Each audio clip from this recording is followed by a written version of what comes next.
So I jumped the gun a bit yesterday and put my new fuel pump in and everything, and I didn't think. I still gotta put the hardline AN fittings on. Don't want to cut this on here because there's still gas in here. So I gotta pull that back out, which is gonna be fun because it was actually a weird thing to get in. But I gotta cut off these little nipples here on the fuel and the return. The vent is just going to be left open because it's a vent. But these are AN fittings. Hardline to AN. I believe this is a -6. Could be -8. I just don't remember. But they're just like ferrules, like quick couplers, so no biggie. Okay, so I wanted to explain how I am running my fuel lines and stuff. Well, not running, how I'm doing them. This is a 86, I believe, style electric fuel pump. Might be a 90, 91 style. I don't remember right off, but that's just hard lines to ANs. These are adapters. This is actually a 91 Caprice Classic fuel filter. They bolt onto the frame like that, and I got the Wix one, 33267. I don't remember if it's 10 or 20 micron, but it's plenty for fuel injection. Because of the TBI, these still clean out just as good as a aftermarket, regular one. If you're not running like supers or turbos or anything crazy like that, this is fine. This is like $8. I mean, come on. And it's the same filtration. Now this has 3/8 quick disconnects to AN fittings that have to go onto your rubber line, which is what I am using, is a braided rubber, which right now I have a 3/8 and a 5/16 that is fuel and return. And I haven't even unraveled it yet, but I still have to finish clamping them down. This is 300 psi hose, so it's plenty for anything I'm doing. Inside here is what was the name of that? Kinsmo. It's like a $30 pump on eBay. It's real cheap. It don't exactly fit in the setup, but I made it fit. No big deal. I have one of them in my Caprice, and it runs fine. They're $30. Really, if you wanted to, and you wanted one to fit exact in that pump for an LS, you would find the right Walbro 255. But for mine, it's fine. I don't care. It's gonna stay in there forever. It's got 4 clamps on it to make sure the hose never pops off or anything like that. You can actually get online and look at this filter, and it will tell you how many micron it is, which I thought it was like the bigger number, the micron, the better. It's not. It's the smaller number. Is that right? So 10 micron is more filtration than 20. I don't know. I can't remember. But anyway, that's a perfectly good filter. It will be going bolted onto the frame on the passenger side because my tank is on the passenger side. This is a passenger side tank, which is weird because it freaked me out because I have dual, I have dual tank option, but I don't have dual tanks. So I am going to actually hook this up to my fuel tank, and I am going to run it through the frame under the vehicle because I don't know exactly how much I need yet. So I'm going to run it completely through, get it up front, then I'll figure out where I need to cut it, because I have to cut it to do both sides of my fuel filter. And then from that point, it is just literally making the rest of the ends. So you're going to need 3/8 hardline, 5/16 hard line, two straights to whatever size AN you're going.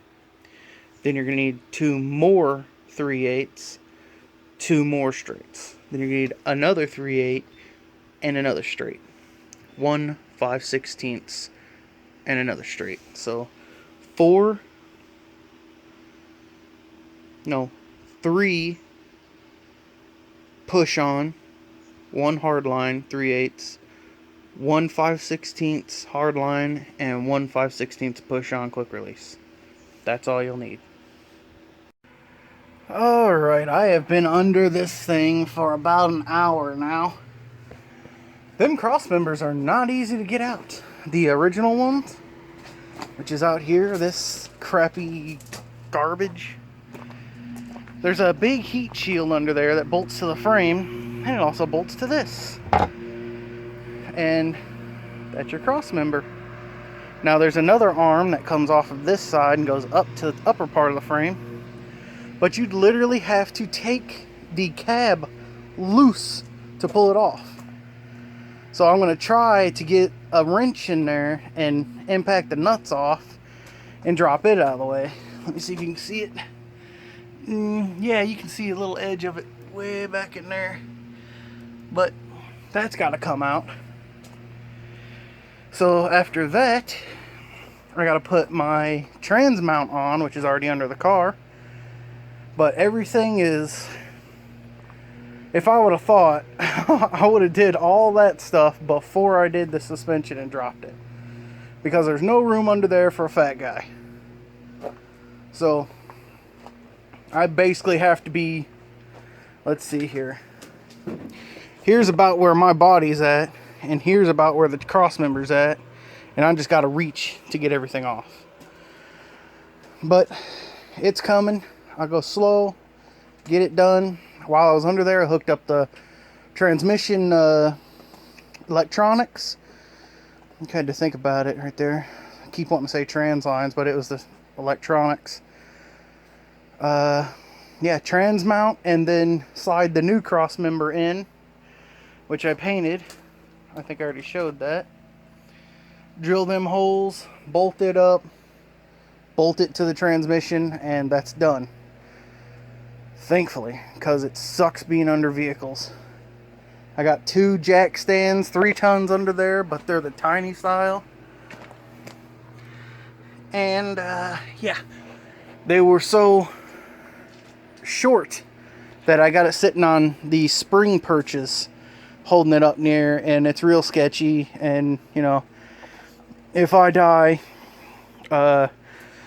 somebody finish my truck and my car. Because nothing gets done around here. But I'm on it. I've been under this thing like 8 times already. I am wore out.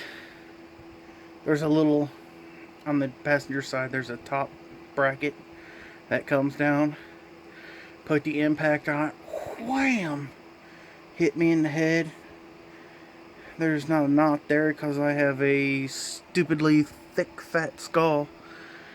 But I'm wore out. I mean, it's a mess. Had to crawl on the stupid gravel, but it's in. I'm done for today. Alright, so I'm kind of not wanting to go under the truck right now. I just got to drill the holes and bolt up the cross member. But for right now, I'm going to do another important upgrade that I think everybody should do. The Big 3 upgrade. Which, mine's more of a 4. Because I make my own power cables from the starter alternator. Ground it from the head to the frame to the battery. Yeah. And there's a lot of them.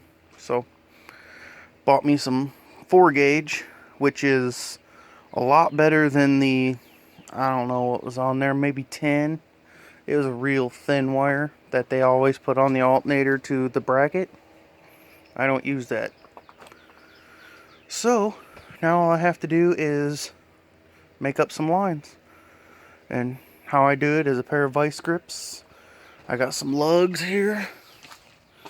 Mini lugs. Copper lugs. Fill them full of solder. And push the old battery cables in. Or power cables, whatever you want to call them. So I'm going to make my ground and my power. Which I don't know how long I need my power to be, because I got to go from alternator to the battery, and then from starter to the battery. The ground literally needs to come off the head onto the frame, and the other one needs to come off the frame to the battery. So I don't know how long it needs to be from the frame to the battery, but I guess I can get two made. And what I'll do is I'll actually put an end on both sides of the blue power, and I can put it here and there and just let it dangle till I get the front clip on.